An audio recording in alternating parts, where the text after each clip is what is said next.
एक छोटे से शहर में एक नवविवाहित जोड़ा अंश और निहारिका एक नए किराए के घर में रहने पहुंचा। दोनों के जीवन में यह नया अध्याय था और वे इसे लेकर बेहद उत्साहित थे। अंश एक निजी कंपनी में काम करता था और निहारिका एक गृहिणी थी।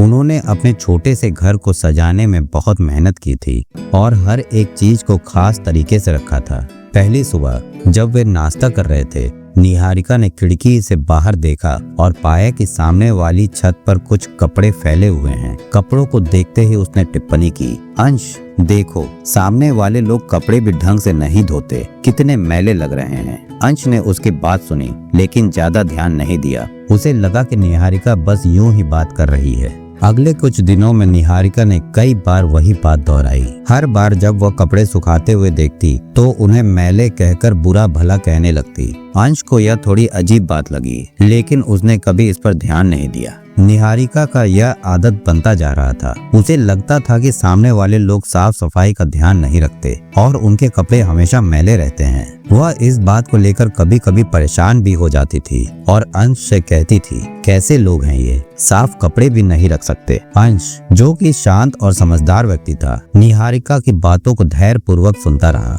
उसे यह समझ में आ रहा था कि निहारिका का ध्यान कपड़ों पर क्यों अटका हुआ है, लेकिन उसने सोचा कि शायद निहारिका को समय के साथ इस बात का एहसास हो जाएगा। एक दिन अंश ने सोचा कि क्यों ना निहारिका से इस बारे में सीधे बात की जाए। उसने निहारिका से कहा, निहारिका, हमें दूसरों के बारे में कोई धारणा बनाने से पहले उनकी परिस्थितियों को समझना चाहिए। शायद उनके पास कपड़े धोने का अच्छा साधन नहीं हो। निहारिका ने उसकी बात सुनी लेकिन उसे लगा कि अंश उसकी बात को समझ नहीं रहा है। एक दिन जब निहारिका ने फिर से वही बात कही तो अंश ने तय किया कि अब समय आ गया है कि वह निहारिका को सच्चाई बताए। उसने निहारिका से कहा, आज मैं एक छोटा सा काम करूंगा, तुम देखना, तुम्हारी नजर बदल जाएगी। अंश ने खिड़की के शीशे को अच्छे से साफ किया। जब निहारिका ने खिड़की के बाहर देखा तो उसने पाया कि कपड़े बिल्कुल साफ सुथरे दिख रहे थे और आश्चर्य से कहा, अंश देखो, आज कपड़े कितने साफ लग रहे हैं, जरूर किसी ने उन्हें टोका होगा।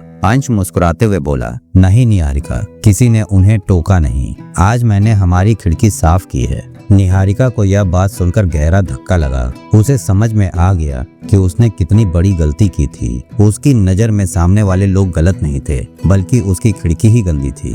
उसने महसूस किया कि उसे दूसरों को जज करने से पहले खुद को देखना चाहिए था। निहारिका ने अंश से माफी मांगी और कहा, अंश, मुझे माफ कर दो, मैं अपनी गलती समझ गई हूँ। मैंने बिना सोचे समझे दूसरों के बारे में गलत धारणा बना ली। अब से मैं अपनी मानसिकता को साफ रखूंगी और दूसरों के प्रति सकारात्मक दृष्टिकोण बनाऊंगी। अंश ने निहारिका को समझाया, यह अच्छा है कि तुमने अपनी गलती समझी। हमें हमेशा दूसरों को जज करने से पहले खुद की मानसिकता को देखना चाहिए। निहारिका ने अपनी गलती को सुधारने की ठान ली। उसने अपनी मानसिकता को बदलने का संकल्प लिया और दूसरों के प्रति सकारात्मक दृष्टिकोण अपनाया। अब वह जब भी सामने वाले छत पर कपड़े देखती तो उसे कोई बुराई नजर नहीं आती, बल्कि उसे यह एहसास हुआ कि सामने वाले लोग भी उतने ही मेहनत करते हैं जितना कि वह खुद करती है। निहारिका ने अपने आसपास के लोगों के साथ अपने संबंधों को सुधारने की कोशिश की। उसने देखा कि जब वह सकारात्मक दृष्टिकोण अपनाती है तो लोग भी उससे खुश रहते हैं और उसका सम्मान करते हैं। उसकी जिंदगी में एक नया बदलाव आया और उसने इस बदलाव को दिल से स्वीकार किया। निहारिका ने अपने नए दृष्टिकोण के साथ अपने रिश्ते को भी सुधारने का प्रयास किया। उसने अपने पड़ोसियों से मिलना जुलना शुरू किया और उनके साथ अच्छे संबंध बनाए। उसने पाया कि लोग भी उसे सकारात्मक दृष्टिकोण के साथ अपनाते हैं और उसकी सराहना करते हैं। निहारिका ने अपने परिवार के साथ भी अच्छे संबंध बनाए।